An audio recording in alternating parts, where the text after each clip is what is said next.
Hi, welcome to part 2 of my little information video. So in part 1 we focused on the actual writing process and how I work from idea through to story. So now in part 2 we should have a complete book. Congratulations! That's a massive achievement. Even if it never goes any further than that, you wrote a book and you should pat yourself on the back. Being an author is the most wonderful thing ever. I love every aspect just about of my career, but it is hard work. It is really hard work. It is not sort of the fairy tale that sometimes you have in your head when you think just sitting down, write a story, It's hard work. You'll work 18-hour days like a lot of people who run their own businesses. You will deal with a lot of negativity, but there'll also be some fantastic aspects. So I guess let's have a quick reality check. There's a reason that we're called starving artists. Most authors do not make any money. A lot of authors never sell a book. I think the average in the last lot of statistics that came out was 400 books in a lifetime of most authors. That was the average. So don't write one book and expect you will come out and hit New York Times bestseller list. And it will be made into a movie and you will retire a millionaire to never have to write another book. I think that probably has happened, but it is rare. That is the exception. That is winning the lotto. So I think that it's better if you always think of yourself as maybe not being the exception, because then at least you're not disappointed. It could happen, and I hope it does for you, because it will surely make life a lot easier. But if it doesn't happen, you can work really hard and almost achieve that level of success. It's just going to be a lot harder. I never made any money in the first year of being an author. $0 in my first year. I released 4 books in that year as well. And it wasn't until the second year and the 4th book that I started to see some traction in sales. It's a marathon. It's not a sprint. You must look at it as a long haul, and you have to build a really good baseline so that when you keep building up on it, it doesn't collapse down on you. So if you do the right things at the start, you give yourself a much better chance of being successful in this industry. And it is a tough industry. Do not kid yourself. There are 4 million plus ebooks and more being published every day. Thousands are published across Amazon every month. And that makes it very hard. It's very competitive. I published 3 years ago, and it is so much harder even today. But it's not impossible. So I'll give you the best tips I can to give yourself the best chance. And then after that, it's just up to you. It's hard work. It's like writing the book. You've got to keep going. You've got to be disciplined. You've got to stick at it. And hopefully a little bit of luck will come your way. Okay, so you have a complete book. Now you need to decide what route you want to go in publishing. Traditional publishing or independent publishing. Now, I can't give you too much information on traditional publishing because I've never been traditionally published. I did initially try to be picked up by an agent and a publishing house when I first wrote First World. So it's very hard to go directly to a publishing house. 90% of them do not take unsolicited manuscripts, so you need an agent. You need to search for agents. I think I used agenttracker.net, and they will tell you what agents take books in the genre that you write in. So I obviously searched for young adult agents. Every single one of them has a website. You go there and they tell you what they need for submission. Sometimes it's just a query letter. Sometimes it's a query letter and a synopsis. Sometimes it's the first 3 chapters as well.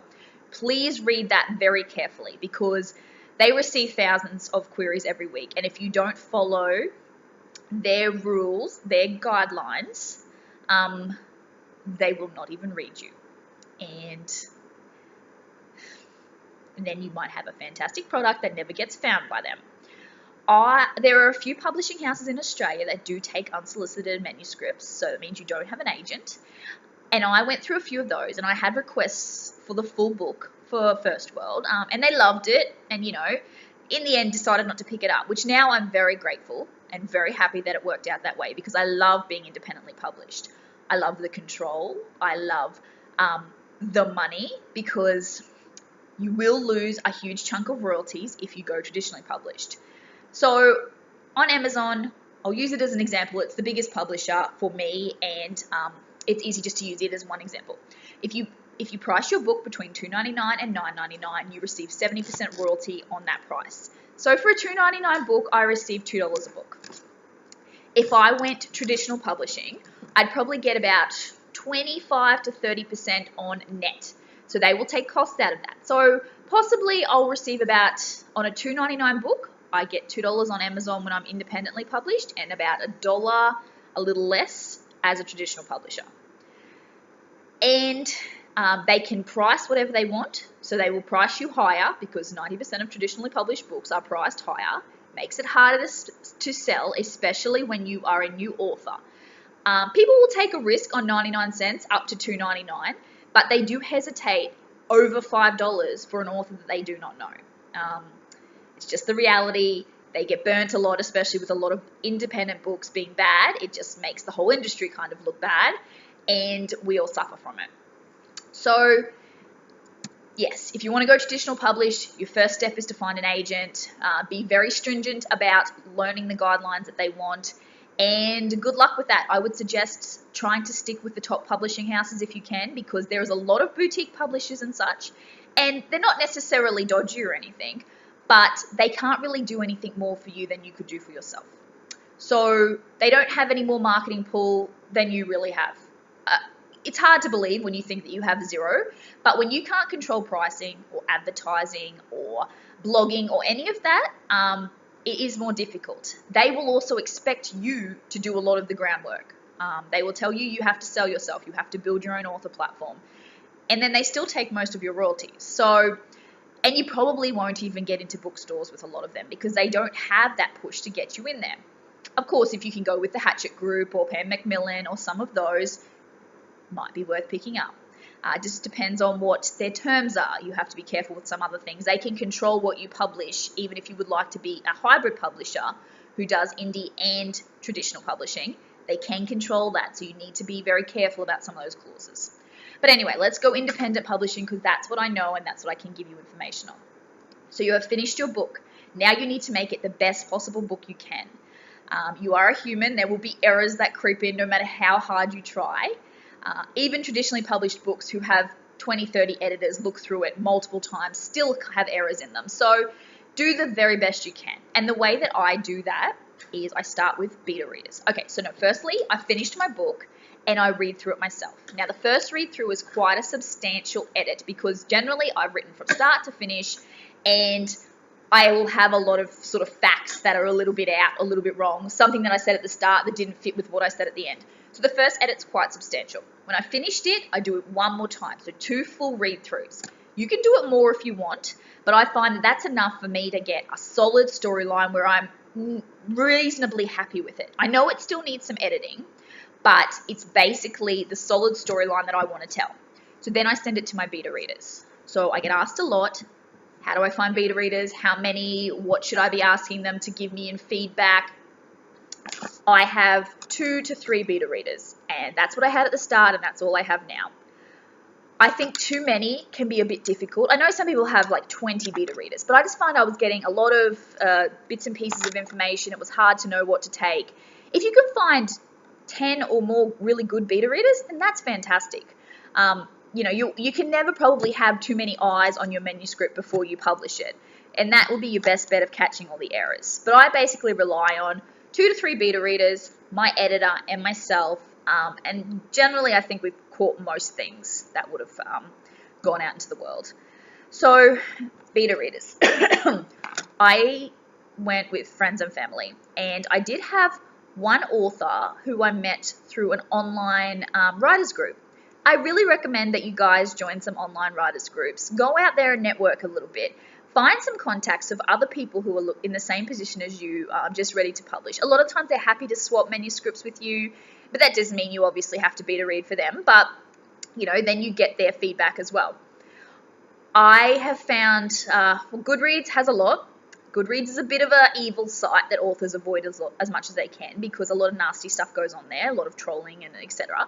But it's also a site that has some great information and groups to join. So I would recommend starting up your author profile on there and then going into the groups and having a look at what fits your interest categories, genres. You know, there's lots for beta reading and stuff. So that's one. And otherwise, look at lots of Facebook, Google it, look in your local area and see what writers groups are around. they can be so beneficial to you. So you want your beta readers to give you a few pieces of feedback. Pacing, plot, character development, overall story arc. Pacing is really important, and it's also really difficult. You sometimes don't even realize as a writer, it is something you have to learn to pace things so the story works. If you find that all three of your beta readers are saying, it was quite slow at the start, it took me a while to get into it, 3 or 4 chapters, and then you rushed a little bit through this bit in the middle that I was really interested in, and I didn't get enough information there, and the ending was really abrupt. And I know the cliffhanger, you wanted a cliffhanger, but that was just too abrupt. All of that is great information that you can take or not, but in regards to pacing, it's worth looking at what they talk about, because slow start in a book can be a killer. A lot of people just download the sample on Amazon, and if you don't catch them in that part, they'll never read the rest of the book. And that's 10% of the book, so you don't usually get 3 chapters.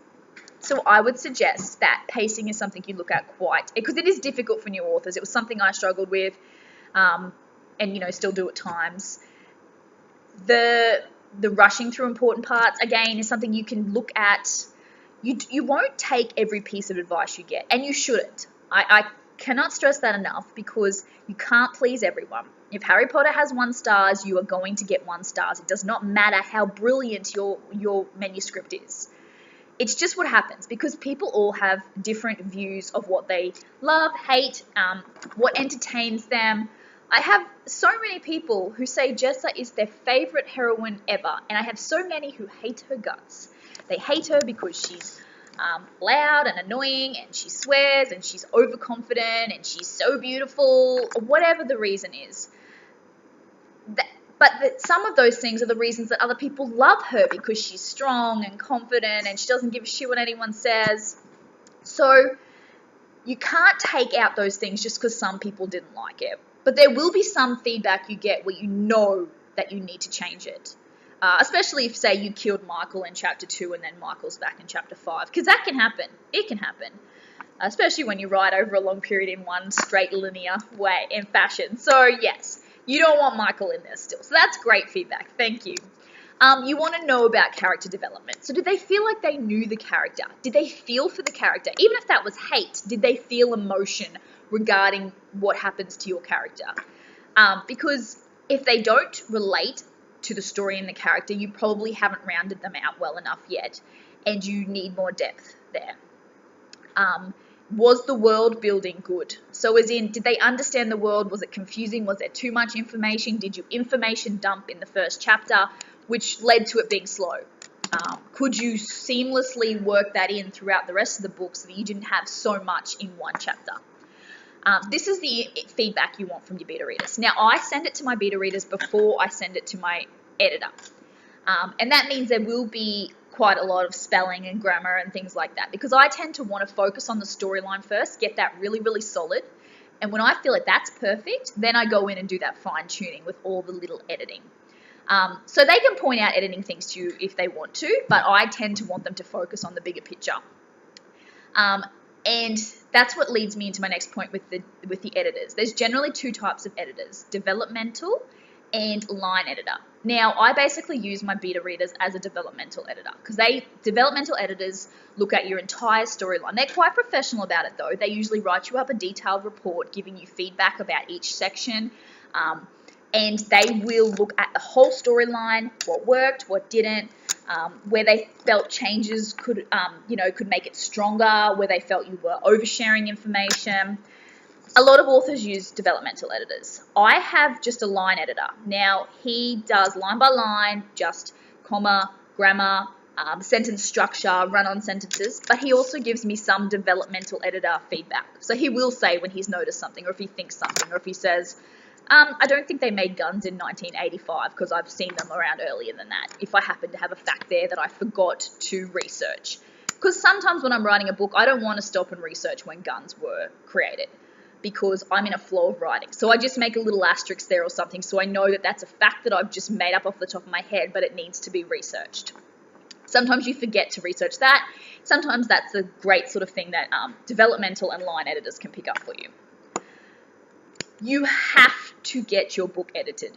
You cannot edit your own book. It's impossible. It does not matter if you are an editor. It does not matter what your background is in English, literature, and all the rest. You cannot edit your own book. You can do a good job, but you cannot really do a great job by yourself because you know the storyline too well, you've read it too many times, you will automatically fill in all the bits that you've missed. The amount of things where my editor picked up an error and I just think, how did I miss that? Like, that is blaringly bad error. Complete wrong word used, and I know what the word meant, so it wasn't like I just accidentally or put in the wrong word and thought that's what was right. I knew that was the wrong word, and yet I just missed it because my brain automatically read the right word when I was going over that part when I was editing. So you need to get another set of eyes on it. Someone else who has a decent idea. Okay, finding an editor is going to be one of the most difficult things you do. There is a lot of bad editors out there. There is a lot of really expensive editors out there. And I know for a lot of people who are first starting out that you don't have a lot of money to throw around on this publishing thing. Especially when you know there's a possibility you won't ever get it back. It is hard. It costs me anywhere between $500 and $2,000 to release a book. So that's not writing time. That's editing, formatting, cover. I think that's it. No writing time. So it still takes me about 3 months to write a book, so you've got time involved as well. And that's me being a full-time writer. So, if you count your time, it costs a lot to write and produce a book. I suggest looking around the forums, again, for editors. I actually found my editor in the Kindle Direct Publishing Forum, so KDP. Have a look. That's where you will go when you first sign up for an Amazon publishing account. And you can find it online, though. You don't need an account. And in there, there's like heaps of different areas and talk things. Search for editors. I would look for ones that have some sort of reviews, recommendations, other authors have used them. If you can find someone to word of mouth recommend for you, that's the best kind of editor to find. Otherwise, just be very careful, be very selective. Pricing, they usually price per word, per like something cents per word in your manuscript. Sure, it does depend how long your book is. And you need to get a timeline because some of them can be quite shocking with that. Just, being like my editor is great. He gets it back to me. He knows I'm on deadlines and stuff. So he always gets it back to me as soon as possible. But I know lots of authors have had trouble with editors who just disappear for like 2 weeks. They don't hear anything. And then a month later, they still haven't heard anything. Stay on top of your editor. But don't go crazy because it does take a little while to edit books. They're long. 90,000 words when you're trying to edit it can take a while.